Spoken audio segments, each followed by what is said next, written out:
Joining us now, our good friend, Curtis Ellis. Curtis Ellis, American First Policy Senior Advisor. Great to have you. Hey, it's great to be had. I know. Can't wait till you're back in Virginia with the Three Stooges. Wait.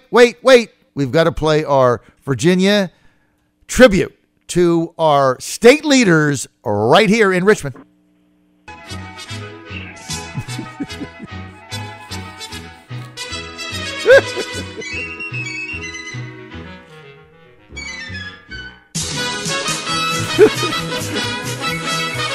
There we go, the Three Stooges. Curtis Ellis, great to have you. So what's going on with the Chinese negotiations? What's going on with the Chinese negotiations? That's classified, John. I can't tell you. You want me to get arrested for espionage? This is everybody and their cousin is writing stories in the Wall Street Journal and here and there about what's going on with the Chinese. What's the deal? What's the deal we're making with China? There's a big story in the Wall Street Journal laying out that we're going to do this, we're going to do that, and this is that, blah, blah, blah, blah. And it's all happening, and it's going to be done, and Xi Jinping is on a trip to Europe, and then he's going to Iceland, and he's going to swing by Mar-a-Lago to have a summit with President Trump because he doesn't want to go directly to Florida because it'll look like he's giving in to Trump, so he's going to fit it into his tight schedule and take a minute out to sign a trade deal with President Trump. These people sit around and I don't know what they're smoking, and then they make up these stories and they print it as if it's real. There's not one on-the-record source for any of this. And there can't be. As I said, what we have negotiated, any type of draft agreement or proposed agreement, is highly classified. This is one of the biggest secrets on earth today, and one of the most preciously guarded secrets of the U.S. government. Anybody who reveals it is subject to imprisonment. So anybody who says they know what's in the deal is either breaking the law or lying. But that doesn't stop the fake news from writing about it. So what we know is that Ambassador Lighthizer, our U.S. trade representative, our negotiator in this, tough guy, he was on Capitol Hill on Friday, the same day Michael Cohen was. Michael Cohen got all the attention because he's talking about how bad President Trump is. But Bob Lighthizer is going to save Western civilization from a communist takeover. Nobody pays attention to him. And he says, I am not a soy boy. I mean, basically, he says he's no soy boy, that China agreeing to buy a bunch of our soybeans and natural gas and everything else is not going to cut it. That's not the deal. It's not enough. Sorry. They got to stop lying and cheating and stealing and a whole bunch of things they need to do. So from what I understand is that the ball is now in China's court. Mm-hmm. Some kind of agreement was hammered out, or a draft agreement. We have put a proposal forward, and they either approve it, reject it, revise it. It's up to them whether they're going to accept our proposal. And the proposal includes massive tariffs if they don't live up to the terms of the agreement. It addresses their theft, their espionage, their subsidies for state companies, which then overproduce things like steel and drive our own producers into bankruptcy, and all around the world. I mean, it's on a global scale they're operating, overproducing steel and aluminum, things like that, which then drive down prices, and anybody who works on a market basis is driven out of business. Right. Because they're dumping products at below the cost of production. They don't run on a free market basis. They are government subsidized. Their companies are subsidized by the government. Government prints money, gives it to the companies, and say, here, go make stuff, and drive the competitors out of business. And once we control production, then we can then we'll make money. Then we can raise prices. We'll be the sole supplier of everything everybody in the world needs. Right. So the agreement says if they don't stop doing this, if they continue doing this, we will reimpose tariffs or something. I don't know exactly what, but what I'm saying is that there are this is what Bob Lighthizer has said. I'm not revealing any classified information because I haven't read the darn agreement, but this is what he says, and he's a very tough guy, and he means what he says. The agreement includes tough enforcement, a mechanism for seeing if they're living up to it, and punishment if they don't live up to it, which is more than we've ever done with China. We just let them get away with murder for the last 30 years. Yeah, because every time they go through one of these negotiations, Curtis, and you and I have said this over and over and over, so everybody knows, and they've done it to Obama and all the way down to after Richard Nixon. They've done it all the way down to every president. They make promises. They never keep any of them, and there's no accountability. And then they laugh their tail off at how stupid we are. I mean, that's basically what they've done since Richard Nixon went in there and did the tour of the wall in 1972, I believe. So they do the same thing. They don't live up to anything. There's always promises in the future. They do what they want. But I think what we've read is that if there is an agreement, it'll be enforceable, it'll be verified, and if they fail to live up to the promises they made, there's going to be retaliatory action, and it's going to come automatic and swift. That's right. Massive retaliation. Right. In the form of bigger tariffs. And look, they're only to the table because of the tariffs and because of the threat of the other $250 billion in tariffs. That's why they're even at the table. That's right. Exactly. And President Trump has brought them to the table. No one else has done this. No other president has been able to do this, and he's done it through tariffs. And so what happens now? He's fighting a two-front war. On one side, he's fighting the Chinese, and on the other side, he's fighting elements of the Republican Party and elements of the so-called conservative movement and all these pointy-headed libertarians who say, tariffs are bad, tariffs are always bad. And so you've got the Wall Street crowd, the donor class here, which is more than happy to make investments in China and make their money in China and sell our country down the road. So it's but the president doesn't care about those people. You know, he doesn't care what people say. He knows what's right. He's doing what's right. Bob Lighthizer understands what's right. The trade representative, the trade negotiator. So that's what's happening. Look, he's going to do the right thing. We're with Curtis Ellis, Senior Policy Advisor, America First Policies. He's also got a number of columns out. You can read them on The Hill. You can read them on, what else are you? The Daily Caller. The Daily Caller. I mean, your network is American expanded. Greatness, have pieces up there. And WorldNet Daily, my regular weekly column, appears every Friday evening. You find it in the commentary section on WorldNet Daily, WND.com. Got to go to WND.com. Ripping apart AARP, the phony, fraudulent, fake senior citizen lobby. Right. It's actually an insurance company. That's what they do, sell insurance. And they pretend to be a senior citizen lobby. Fake news media presents them as this fake news, as this senior citizen lobby when they're not. They're just an insurance company. Well, they make billions of dollars off of government policies that favor them in order to make insurance money off it. I want to get to that in a minute, though, but I've got to get, Curtis, to these Chairman Gerald Nadler. Oh, thank you. The subpoenas or whatever he's doing, this wide range, 80 witnesses, 8 documents all over the place. I mean, he's got the cannon firing, the president firing back. He said Nadler shift and the Democrats as the committees have gone stone cold crazy. 81 letters sent to innocent people to harass them. They won't get anything done for the country.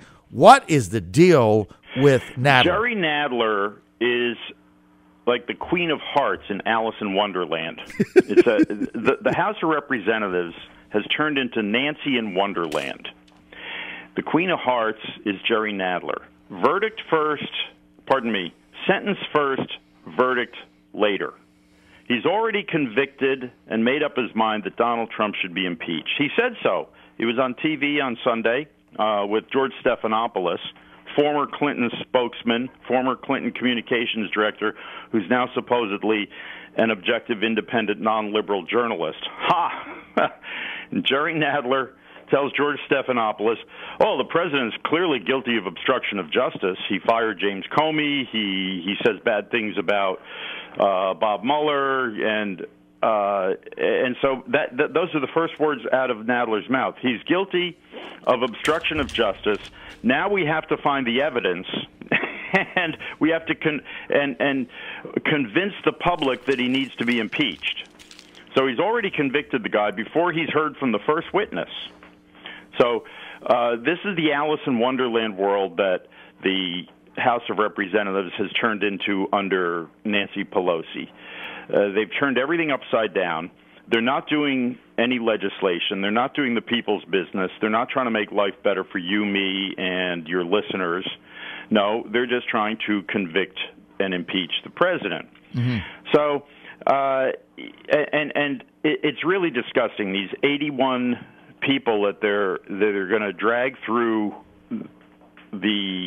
basically try to drag them into bankruptcy, right? I mean, it costs money to send a letter to reply to this document request. They've got to hire high-paid lawyers and to answer all this stuff, and it's disgusting. And it's besides being, it's almost illegal. I mean, it verges on illegal. Think about it for a minute.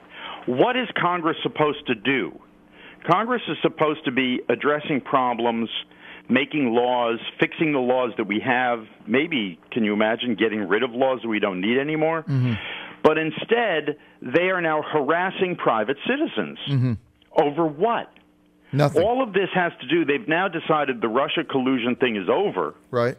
So now they're looking into Trump's personal business before he was president, his real estate business. Right. That is not Congress's job. Right.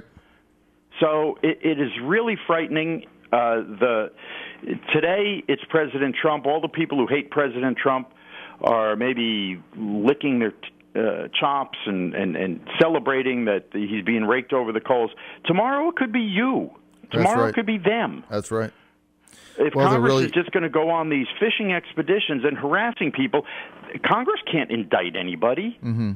They can't, but they can drive you into bankruptcy. Right.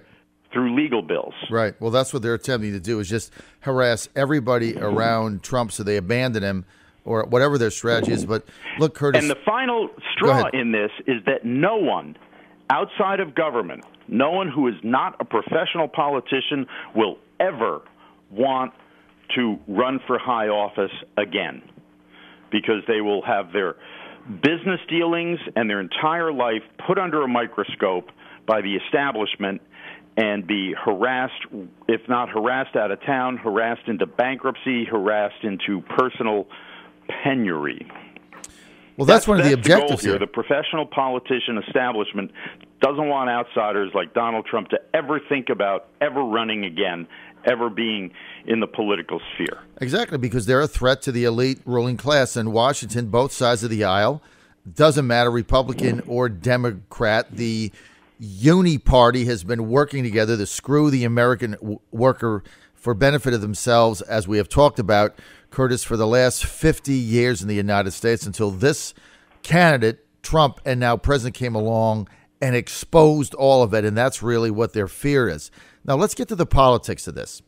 You would have thought that the Democrats, led by Nancy Pelosi, taking power, would say, okay, we've got 30 seats that we won in districts that Trump carried in 2016.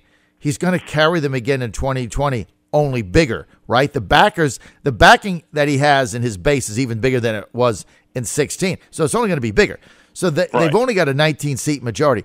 So you would have think they'd have said, you know what? We've got a chance to work with the president and govern. Let's do infrastructure. Let's do prescription pricing. Let's do a way to roll back college tuitions and the rising cost of these colleges based on, brand new football stadiums.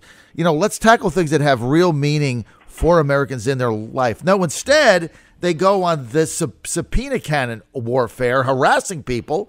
What are they going to have to show for it going into 2020? I think this is going to backfire on them, Curtis, and they lose. I agree. I agree. It will backfire on them. People see what's going on here. They are so blinded by their hatred for Donald Trump that they can't see, they can't think clearly. Exactly. They have been going after this white whale for years, right? For the past 2 years, they can't give it up. They're they obsessed. Just can't give it up. They think they got him now. They always think they got him. It's the next thing that's going to get him, going to take him down, going to end the whole thing. Well, and you're exactly right. They should be doing the people's business. They should be taking care of the problems that they were taking care of the job, doing the job they were elected to do. They can't think clearly. They can't. They had a real the same way opportunity. the media can't. They've destroyed their credibility. The media has destroyed its credibility. In the popular eye, they're no longer seen as objective. They're seen for what they are. Well, they're obsessed. And it's unfortunate because we all lose. We do need an objective media that you can count on for some clear-eyed analysis or clear-eyed reporting. Not analysis, just give us reporting. Just report what's going on. How about that? Doesn't exist. Nope. Well, they're obsessed, and it is. You made the example earlier, but it's like Captain Ahab and Moby Dick. I mean, they're obsessed with the white whale, and they're never going to stop. And, of course, we all remember what happened to Ahab at the end. When you have this kind of an obsession. I look at my own senior senator here in Virginia, Mark Warner, who, started out as a reasonable guy, a ranking member, Intel. I thought he would do a lot of good in that position for Virginia. He's a business guy. He was a moderate. I mean, he used to actually campaign in Southwest Virginia. And I thought, okay, I'm going to go with him again because I think, he can bring a lot to Virginia in the minority. Instead, he is absolutely obsessed with Russian collusion, and he can't think straight. And now he gets on TV every week and makes a complete ass of himself as a ranking member of the Intel Committee, still running around talking about Russian collusion, and where there's smoke, there's fire, and the investigation is not done, and they have all this evidence. They don't have squat. I mean, Burr in North Carolina, his chairman, already said, look, 2 years, we got nothing. There's nothing there. They just can't stop. Trump derangement syndrome. TDS. Totally. It's and now they've got this other character out there, Ilhan Omar. Oh my gosh, this congresswoman, where they're mainstreaming anti-Semitism into the party. It's unbelievable. All right, man, I got to roll. Completely deranged and beholden to the most radical, crazy element within their party. They can't denounce. Same way they can't give up their persecution of Donald J. Trump. Can't do it. They can't renounce and denounce the crazies within their party. All right, we're out of time. John Fredericks Radio Network. Want to thank Curtis Ellis, Senior Policy Advisor, America First Policies, House of Delegates member, Southwest Virginia. Terry Kilgore coming up. Keep it right here.